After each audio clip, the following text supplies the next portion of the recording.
guys are now tied with San Francisco, the most, a +7 right now in the league.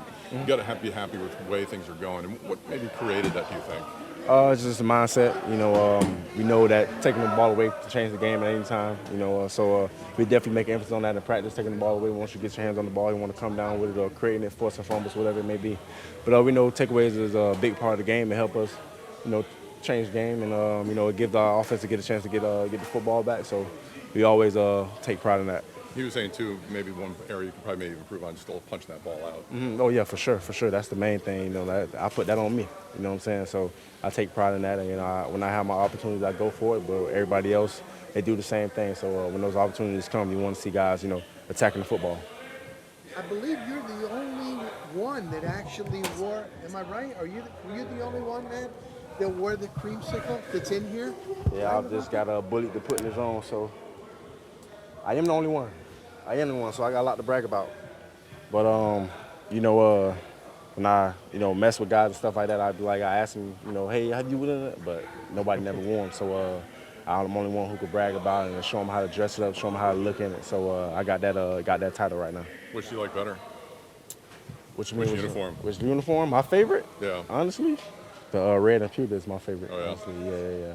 The red and pewter. As long as it's not in the heat, right? As long as it's not in the heat. Exactly. See, back then, I didn't know I could keep my jersey, so they ended up taking it from me. And I asked, maybe a couple years down the line, they said, they gave those away. So, but this one I'm definitely keeping this one. I might even keep the helmet as well. Lavonte, you only got to see him for 11 snaps. When Kancey did play the first week, Yeah. and you saw him, in the offseason, his skill. To have a guy that quick inside, Yeah. how does that help your defense and especially those guys off? Yeah, it's wonderful, man. When you got a guy like that who can move and occupy the O-lineman and give you a chance to react quicker and have user instincts more, especially when you're playing behind him. You know what he's going to do, make a quick move, so it frees up stuff for you because he's disruptive and it gives guys like me and Devin to kind of flow over the top or have run through gaps and stuff like that. But we've seen a glimpse of it, obviously, the first time against Minnesota. He had a couple QB hits and stuff like that for, like you said, 11 snaps. So it's definitely dope to have him back, man. I know he's excited to get back, and that's hometown. So I'm glad to have him back myself. Lavonte, along the lines of injuries too.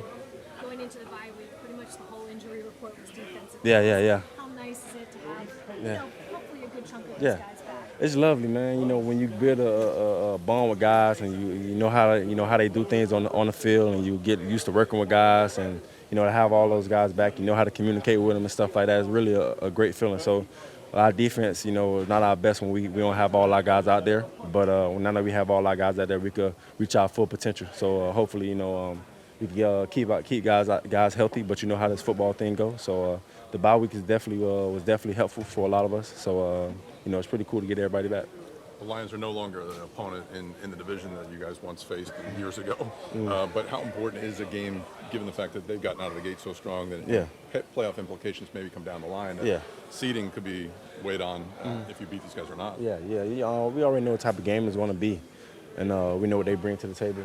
We know what we bring to the table. So we're looking forward to a full fourth quarter football game. And, obviously we got all the confidence in the world. We feel like we could pull it out. We feel like we got a great game plan going. Obviously they feel the same way. It's a point that we have a lot of tremendous respect for.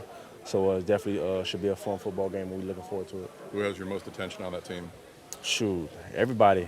Both of the backs, the tight ends. Amon St. Brown, I'm not sure if he's going to play or not, but I believe he's practicing.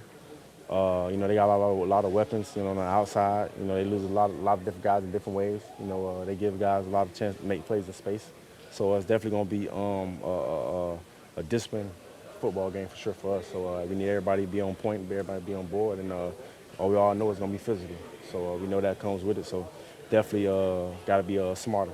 With Dan Campbell being a former tight end, do you see them leaning on the tight end a little bit more? Laporta's got off to an incredible start. Yeah, I mean, he's a great talent, though. You know what I'm saying? You can't take that away from him, even though, they may be featuring him a lot, but, why not? He's a great talent, and he's a rookie. He caught on really fast, and he's making plays for him.